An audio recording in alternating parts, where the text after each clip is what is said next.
ফিরনি আমরা কম বেশি সবাই খেয়ে থাকি এবং কি পছন্দ করে থাকি। আজকে এমন মজাদার একটি ফিরনির রেসিপি শেয়ার করব, একবার খেলে বারবার খেতে ইচ্ছে করবে। আসসালামু আলাইকুম এভরিওয়ান। আমার হাতের ফিরনিটা আমাদের বাসায় সবাই অনেক পছন্দ করে, তাই আজকে 2 কেজি পরিমাণ দুধের ফিরনি রান্না করব।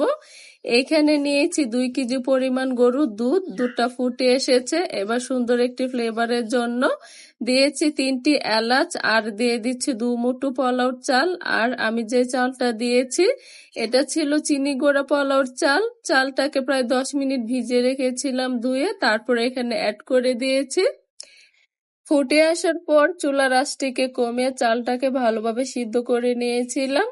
এবার অ্যাড করে দিচ্ছি অল্প পরিমাণ একটু লবণ। যে কোনো মিষ্টি খাবারে কিন্তু লবণটা দিলে মিষ্টির ব্যালেন্সটা ঠিক থাকে। আর এবার অ্যাড করে দিব চিনি। এখানে আমি দিচ্ছি 1 কাপ পরিমাণ চিনি। আমি এখানে 1 কাপ পরিমাণ চিনি দিয়েছি, আর এটা কিন্তু আপনাদের টেস্ট অনুযায়ী এখানে কম বা বেশিও অ্যাড করতে পারেন। এবার আবারও 10 মিনিট এই ফিরনিটাকে রান্না করে নিতে হবে। ফিরনিতে দেওয়ার জন্য এখানে আমি অল্প পরিমাণে কিছু কাজু বাদাম ভেজে নিচ্ছি। এখানে কিন্তু আমি 1 টেবিল চামচ পরিমাণ ঘি অ্যাড করেছিলাম, হয়তো সেই ক্লিপটি নিতে ভুলে গিয়েছিলাম। কাজু বাদামটা ভাজা হয়ে গিয়েছে। এবার সেই ফিরনির সাথে এই কাজু বাদামগুলো আমি অ্যাড করে দেব। কাজু বাদামগুলোকে অ্যাড করে তারপরে নেড়েচেড়ে এই ফিরনিটা আমি চুলা থেকে নামিয়ে নেব। আরেকটি কথা, আমার এই ফিরনিটা রাঁধতে সময় লেগেছিল 30 থেকে 40 মিনিট।